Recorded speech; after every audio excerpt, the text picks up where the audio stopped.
স্বাগত ডিবিসি নিউজের বিশেষ আয়োজন জে স্টার নিবেদিত সড়ক সুরক্ষা জীবন রক্ষা অনুষ্ঠানে। একটি দেশের উন্নয়নের চাকা সচল রাখতে যেমন উন্নত যোগাযোগ ব্যবস্থা প্রয়োজন, তেমনি প্রয়োজন সেই পথে মানুষের নিরাপদ যাতায়াত নিশ্চিত করা। প্রতি বছর সড়ক দুর্ঘটনায় বহু মূল্যবান জীবন ঝরে যায়, বহু পরিবার হয় ক্ষতিগ্রস্ত। সরকার 2025 সালের মধ্যে সড়ক নিরাপত্তা পরিস্থিতি উন্নয়নের লক্ষ্যমাত্রা নির্ধারণ করেছে, কিন্তু সেই লক্ষ্য অর্জনে আমাদের বর্তমান অবস্থান কি, চ্যালেঞ্জগুলো কোথায় এবং এর টেকসই সমাধানই বাকি, এসব বিষয় নিয়ে আলোচনা করব। আমাদের সাথে আজ স্টুডিওতে আছেন বাংলাদেশ যাত্রী কল্যাণ সমিতির মহাসচিব মোজাম্মেল হক চৌধুরী এবং জে স্টারের প্রধান নির্বাহী কর্মকর্তা সুদীপ্ত গোস্বামী, এবং আরও আছেন বুয়েটের দুর্ঘটনা গবেষণা ইনস্টিটিউটের সাবেক পরিচালক ও যোগাযোগ বিশেষজ্ঞ অধ্যাপক ডক্টর মোহাম্মদ হাদিউজ্জামান।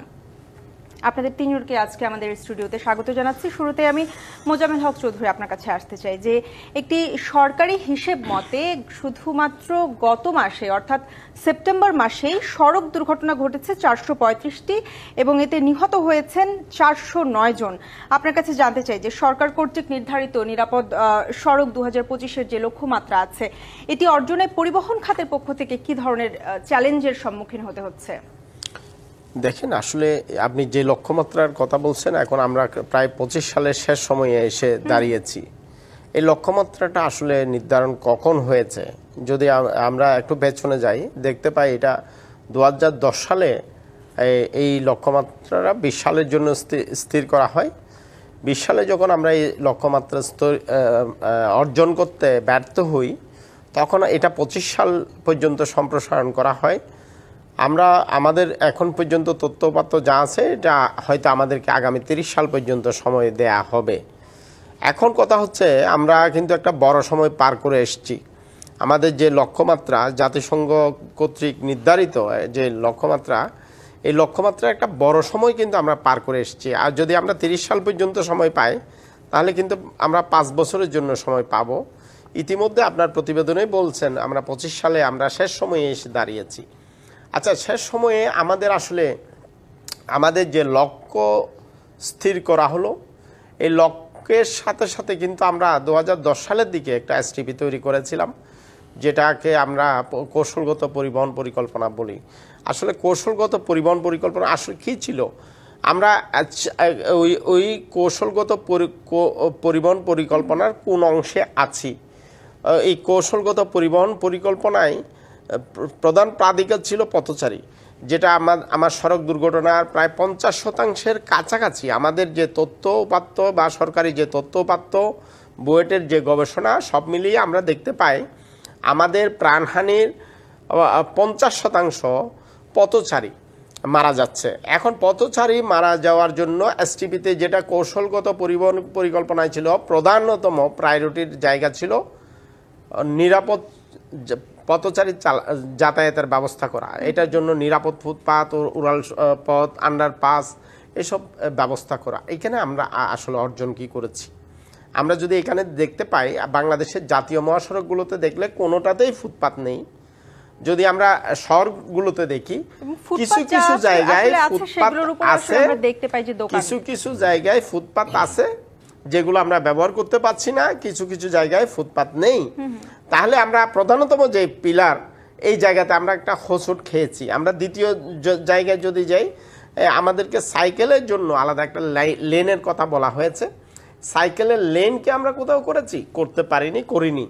আচ্ছা, এই এখন 2 নম্বর 3 নম্বরে যদি আমরা আসি, এরকমভাবে যদি একটা পিলারগুলো আমরা পার করে করে আসি, দেখবো একেবারে আমরা শূন্যের কোটায় আছি। যদি আমরা যানবাহনের ফিটনেস প্রদানের যে আধুনিকতম সিস্টেম পৃথিবীর দেশে দেশে আছে, সেটা বাংলাদেশে সংযুক্ত করার কথা বলা হয়েছে। এখানে আমাদের অর্জন কি যদি বলি, আমাদের এখানেও কিন্তু অর্জন নেই। তারপরে যদি আমরা বলি চালক তৈরির যে প্রক্রিয়া, চালক তৈরির প্রক্রিয়ায় চরম একটা গলত আছে। এখনো পর্যন্ত আমরা ওস্তাদের কাছ থেকে শিখছি। রাষ্ট্রীয় প্রতিষ্ঠান বিআরটিএ বা সড়ক পরিবহন মন্ত্রণালয় এখনো পর্যন্ত চালকদের প্রশিক্ষণের জন্য একটা মডিউলও তৈরি করতে পারেনি। যে সমস্ত ড্রাইভিং স্কুলগুলো তারা নিবন্ধন দিচ্ছে, এগুলোর কোনো তদারকি তারা করছেন না।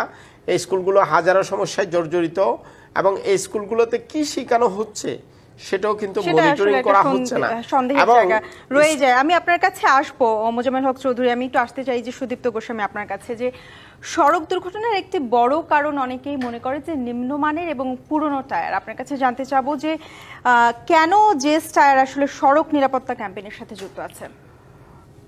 আসলে এটা এই টপিকটা যেটা আমরা আলোচনা করছি, আনফর্চুনেটলি কিছু চিন্তাধারা আছে, সেটা হচ্ছে এটা আমরা বছরে একদিন এটা নিয়ে কথাবার্তা বলি, একটু আলোচনা হয়, তারপরে আবার আমরা যেকে সেই জায়গায়। তো আমরা একজন রেসপন্সিবল কর্পোরেট সিটিজেন, জেস্টার হচ্ছে একজন রেসপন্সিবল কর্পোরেট সিটিজেন। আমরা সোসাইটির মধ্যে যখন থাকি তখন বিজনেস কিন্তু সোসাইটির বাইরে নয়, তো সেখানে মানুষজন নেই, কাজ কারবার। তো সেখানে বিভিন্ন জিনিস আছে যার উপরে ডিপেন্ড করে সেফটি। তার ওয়ান অফ দ্য হচ্ছে ভেহিকলসের জন্য টায়ার, অবভিয়াসলি, কারণ টায়ারের যে মান বা যেভাবে টেকনোলজি, এটা তো ওটা টেকনিক্যাল প্রোডাক্ট, তো সেখানে তার কোয়ালিটি বা টেকনিক্যাল যে গুণগান আছে সেগুলো আমরা মেনটেন করি, মানে অফ দ্য হাইয়েস্ট স্ট্যান্ডার্ডস, কারণ সেখানে কোনো কম্প্রোমাইজের সুযোগ নেই। বাট কোনো একটা বিষয়, কোনো একটা পার্টিকুলার জিনিসকে যদি আমরা সেফটি বা এই সড়ক দুর্ঘটনার জন্য ভাবি, আমার মনে হয় সেটা বোধহয় ঠিক হবে না। মানে ফুল ইকোসিস্টেমটাকে ঠিক করা দরকার। এই যে আমরা অ্যাক্সিডেন্টের কথা বলি যে এরকম হয়েছে, এটা কিন্তু খালি কিছু নাম্বার না, আমরা একটা স্ট্যাটিস্টিক্সে মোস্ট অফ দ্য টাইমস ওটাকে করে ফেলি, যে নাম্বার হিসেবেই গুণী। বাট আমরা কখনো কি ভাবি যে এর একটা প্রচুর সোশিও ইকোনমিক একটা ইম্প্যাক্ট আছে?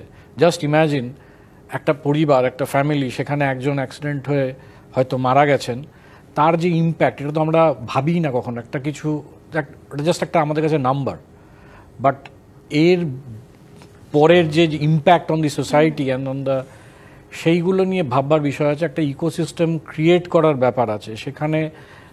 ড্রাইভার, যারা পথে হাঁটে, ইনফ্রাস্ট্রাকচার, গভর্নমেন্ট রেগুলেশনস এটসেট্রা, এই সব মিলিয়ে একটা জিনিস। তো সেক্ষেত্রে আমরা আমাদের জায়গা থেকে যেটুকু করা হচ্ছে যে বেস্ট টেকনোলজিটাকে দেওয়া কাস্টমারের কাছে, তো সেটা আমরা চেষ্টা করে থাকি সবসময়।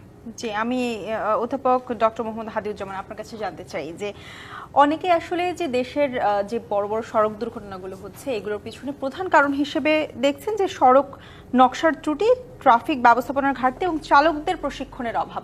আপনার কাছে আসলে কি মনে হয় যে কোন কারণটা আসলে সবচেয়ে বেশি প্রভাব ফেলছে? ধন্যবাদ আপনাকে। দেখেন, আমি প্রথমেই যেটা বলবো যে আসলে আমাদের নিরাপদ সড়কের যে আন্দোলন বা স্লোগান আমরা বলি, অনেকটা এটা প্রতিশ্রুতি এবং দিক নির্দেশনার মধ্যে আটকে গেছে। আমরা অনেকটাই আত্মতৃপ্তি এবং একই সাথে ভুল নীতির পথে আছি। আমাদের ধারণা হচ্ছে সড়ক তো অনেক চকচকে বানিয়েছি, 4 লেন বানিয়েছি, এক্সপ্রেসওয়ে, সুপার হাইওয়ে বানিয়েছি, দুর্ঘটনা এমনি এমনি কমে আসবে। যদি তাই হতো, ভাই যেটা বলছে ইকোসিস্টেম, তাহলে অন্যান্য দেশ আসলে ইকোসিস্টেম নিয়ে কাজ করতো না, শুধু অবকাঠামোর পিছনেই দৌড়াতো। আমরা আসলে বিগত এক যুগে অবকাঠামোর পিছনে দৌড়িয়েছি। কিন্তু সড়ক দুর্ঘটনার যদি আমি বড় দুটি কারণ ধরি, তার মধ্যে একটি হচ্ছে অনিরাপদ যানবাহন, আর একটা হচ্ছে অনিরাপদ বা অদক্ষ চালক। তো সেই জায়গায় আমাদের কোনো অগ্রগতি নেই। আপনি যদি আমাকে জিজ্ঞাসা করেন সড়ক কতটুকু নিরাপদ হলো, আমি বলবো যে বৈধ যানবাহন বা বৈধ চালক, তাদের জন্য এটা নিরাপদ হয়নি। তবে অবৈধ যানবাহন, অবৈধ চালকের জন্য সড়ক অনেকটা নিরাপদ হয়েছে। কারণ সড়কে যে তারা নামছে, কোনো কাগজপত্র লাগছে না, না লাগছে ফিটনেস সনদ, না লাগছে ড্রাইভিং লাইসেন্স, না লাগছে নিবন্ধন, তারা চলে যাচ্ছে। এক্স্যাক্টলি। এবং সবচেয়ে বড় কথা হচ্ছে, খুবই দুর্ভাগ্যজনক আমি বলবো এই জাতির জন্য, যে আমাদের এই অবৈধ যানবাহন ঘিরে এখন সবচেয়ে, আমি মনে করি এই যে ব্ল্যাক মানি বা কালো টাকা বিনিয়োগের সবচেয়ে বড় খাত হচ্ছে এখন অবৈধ যানবাহন। অটোরিকশাগুলো যেভাবে সড়কে নেমেছে, আমি তো দেখি যে ফ্লাড গেটটা ওপেন করে দেওয়া হয়েছে, বন্যার পানির মতন সড়কে অটোরিকশা আসছে, এবং এটা এখন আর সহজ অঙ্ক নাই। আমরা নিরাপদ সড়কের কথা এখানে বলতেই পারি, যেহেতু আমরা অনেক দিন ধরে এই সেক্টরে কাজ করি। আমার কাছে মনে হয় এটা অনেকটা এখন আকাশ কুসুম ভাবনা। আমরা যদি আকাশে এখন যদি কুসুম বা ফুল ফোটাতে পারি, তাহলে এই নিরাপদ সড়কও করতে পারবো। আমাদের এইভাবে বুঝতে হবে, কারণ অঙ্কটা এখন এত সহজ না। এটা এতটাই উশৃঙ্খল একটা পরিবহন ব্যবস্থাপনা হয়ে গেছে, এখানে কোনো বিজ্ঞান বা ব্যাকরণ খুঁজে পাবেন না। এবং আমাদের যে পরিসংখ্যান আমরা দেখি, সেই পরিসংখ্যানও বলছে যে আসলে সড়ক নিরাপদ হয়নি। এবং আমি যেভাবে দেখি আসলে বিজ্ঞানসম্মত যতগুলো উদ্যোগ নেওয়া হয়েছে প্রত্যেকটা জায়গায় আমরা হোঁচট খেয়েছি। যখনই আমরা অর্থনৈতিক লাইফ বা ইকোনমিক লাইফ ঠিক করতে গিয়েছি, প্রজ্ঞাপনও জারি হয়েছে, সেই প্রজ্ঞাপন স্থগিত হয়ে গেছে, সরকারকে ব্যাকট্র্যাক করতে হয়েছে। আমরা আনফিট গাড়ি ঘোষণা দিয়ে আমরা বলছি যে কালকে থেকে আনফিট গাড়ি বন্ধ, পরের দিনই সমস্ত যানবাহন বন্ধ, সড়কে তারা নামছেই না এবং আন্দোলন করছে এবং তারা দাবি করছে। এবং একটা নিরাপদ সড়কের জন্য আমি যেটা বললাম ইকোসিস্টেম, তার মধ্যে একটা হচ্ছে আমরা বলি এডুকেশন বা অ্যাওয়ারনেস, তার সাথে প্রকৌশল দিক আছে, সেখানে যানবাহন আছে, সড়ক আছে, যেটা আমরা বলছি অবকাঠামো, এবং শেষ যেটা বিষয় সেটা হচ্ছে আমার একটা আধুনিক আইন এবং আইনের প্রয়োগ লাগবে। এটা শুধুমাত্র কেতাবে থাকলে হবে না, এটা প্রয়োগ করতে হবে। সেই জায়গায় আমাদের যে অধ্যাদেশ 73-এর, সেটাকে আমরা চাইলাম যে একটা আধুনিক আইন হবে। আপনি জানেন 2018-তে যে নিরাপদ সড়কের আন্দোলন আমাদের শিক্ষার্থীরা দেখিয়ে দিয়েছে, এরপরে কিন্তু নড়ে চড়ে বসলো সরকার যে আমাদের একটা আধুনিক আইন আসছে। ওই পর্যন্তই কিন্তু শেষ। 1 বছর লেগেছে প্রজ্ঞাপন জারি করতে, এই বিধিমালা তৈরি করতে লেগেছে আরও 5 বছর। এবং এই আইনটাকে আমি মনে করি যেভাবে পোস্টমর্টেম করা হয়েছে, খণ্ডিত বিখণ্ডিত করা হয়েছে, এই আইনের যে স্পিরিট ছিল যে আমরা সড়কে শৃঙ্খলা ফেরাবো, দুর্ঘটনা কমিয়ে আনবো, সেই স্পিরিট থেকে এখন আমরা যোজন যোজন দূরে সরে গেছি। তো এই কারণে আমি বলছি যে অঙ্কটা এখন অনেক জটিল হয়ে গেছে। এখানে অবৈধ যানবাহনের সংখ্যা বৈধ যানবাহনের চেয়ে বেশি, অবৈধ চালকের সংখ্যা বৈধ চালকের চেয়ে বেশি, এবং যেভাবে পঙ্গপালের মতন যানবাহন নামছে, 2 চাকার বাহন থেকে শুরু করে যেটা ঝুঁকিপূর্ণ বাহন, তো সেই জায়গায় আসলে 30 বা 25-এর যে লক্ষ্যমাত্রা বলছি এটা এমনি হবে না। এটা আমি সেটাই বলছিলাম, ভাই যেটা বললো অনেকটা দিবস কেন্দ্রিক। আপনি স্লোগান দিচ্ছেন, আপনি ব্যানার ফেস্টন নিয়ে রাস্তায় নামবেন, শোভাযাত্রা করবেন, আলোচনা সভা করবেন, এবং সেটা আসলে কয়েকদিনের জন্য। এরপরে আসলে আমি একটা জায়গায় বলি শেষ করছি যে আমাকে বুঝতে হবে এটা কোনো প্রকল্প না, সড়ক দুর্ঘটনা এটা কোনো প্রকল্প না, এটা দরদ দিয়ে 24 ঘন্টা 365 দিন কাজ করতে হবে। কারণ সড়কে প্রতিদিন পথচারী নামছে, নতুন নতুন নতুন যানবাহন নামছে, তো আমাদের আসলে কাজ করে যেতে হবে। অসংখ্য ধন্যবাদ। আমাদের সময় হচ্ছে একটি বিরতি নেবার, বিরতির পরে ফিরে এসে আমরা আরো বিস্তারিত আলোচনা করব। দর্শক, বিরতি নিচ্ছি। টিভিসি নিউজের বিশেষ আয়োজন জেস্ট আয়ার নিবেদিত সড়ক সুরক্ষা জীবন রক্ষা অনুষ্ঠানে ফিরছে, একটু পরেই সঙ্গে থাকুন। স্বাগত আরো একবার ডিবিসি নিউজের বিশেষ আয়োজন জেস্ট আয়ার নিবেদিত সড়ক সুরক্ষা জীবন রক্ষা অনুষ্ঠানে। আমাদের সাথে আজ আলোচনায় আছেন বুয়েটের দুর্ঘটনা গবেষণা ইনস্টিটিউটের সাবেক পরিচালক ও যোগাযোগ বিশেষজ্ঞ অধ্যাপক ডক্টর মোহাম্মদ হাদিউজ্জামান ও বাংলাদেশ যাত্রী কল্যাণ সমিতির মহাসচিব মোজাম্মেল হক চৌধুরী এবং জেস্ট আয়ার গ্রুপের প্রধান নির্বাহী কর্মকর্তা সুদীপ্ত গোস্বামী। আপনাদের 3 জনকে আবারও স্বাগত জানাচ্ছি আমাদের আজকের আয়োজনে। সুদীপ্ত গোস্বামী, আপনার কাছে আসতে চাই যে টায়ার প্রস্তুতকারক হিসেবে আপনারা কি মনে করেন যে বাংলাদেশের যে যানবাহন এবং যন্ত্রাংশের যে মান সেগুলো কি ঠিক আছে? আর আরেকটা বিষয় জানতে চাই যে জেস্ট আয়ার যাত্রী এবং চালকদের যে প্রশিক্ষণ বা সচেতনতামূলক যেই কাজ সেগুলো করছে কিনা? আপনার প্রথম প্রশ্নের উত্তরে ঠিক আছে, এটা খুব একটা জেনারেলাইজ জিনিস, এটা এরকমভাবে বলাটা কতটা ঠিক হবে আমি জানি না। তবে ডেফিনেটলি আমরা যেরকমভাবে কিছু ইউরোপিয়ান স্ট্যান্ডার্ডস আছে, কিছু আমেরিকান স্ট্যান্ডার্ডস আছে যেগুলো হচ্ছে ওয়ার্ল্ড ওয়াইড অ্যাকসেপ্টেড।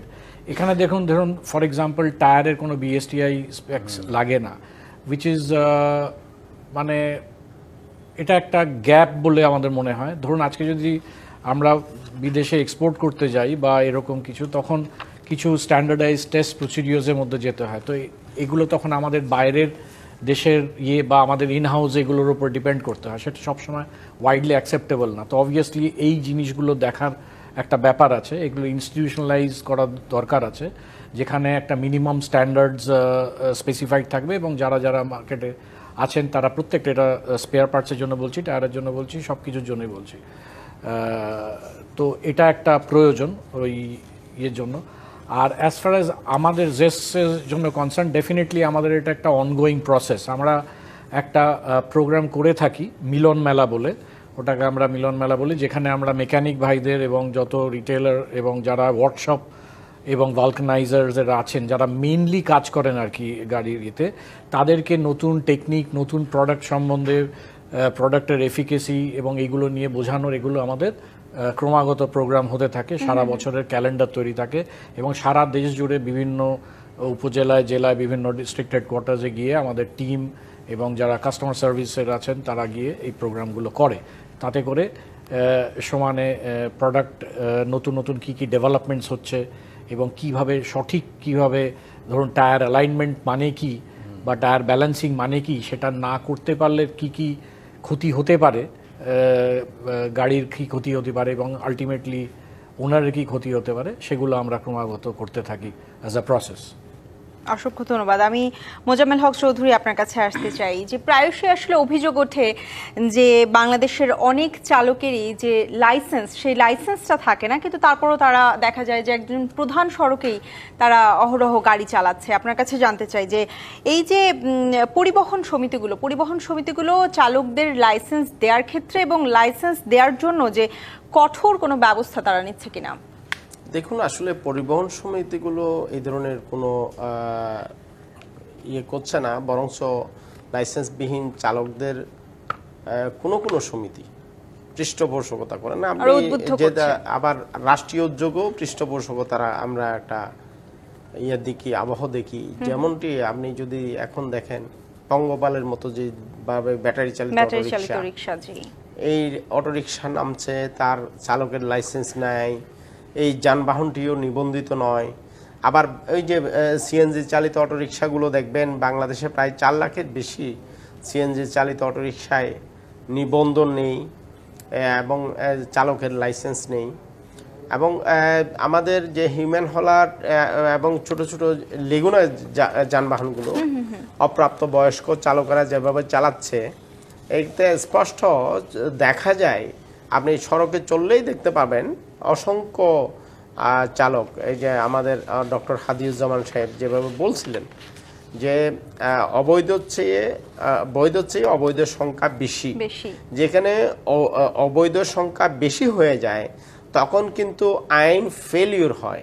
এই জায়গাতে আমরা টোটালি আইনটা আছে, এটা কেতাবে আছে, আইনের জায়গায় আমরা কিন্তু ফেলিউর। যেখানে ফেলিউর সেখানে ভালো অ্যাচিভমেন্ট আমরা আশা করি এবং এটার জন্য একটা দিবস পালন করি, এটার জন্য ডাকডুল পিটাই, রাষ্ট্রের টাকা খরচ করি। এটা আমি মনে করি একটা বিলাসিতা ছাড়া আর কিছু নয়।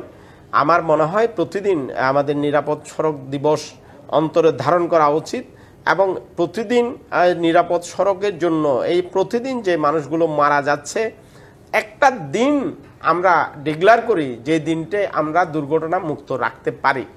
এই রকম একটা দিন আমাদের দরকার।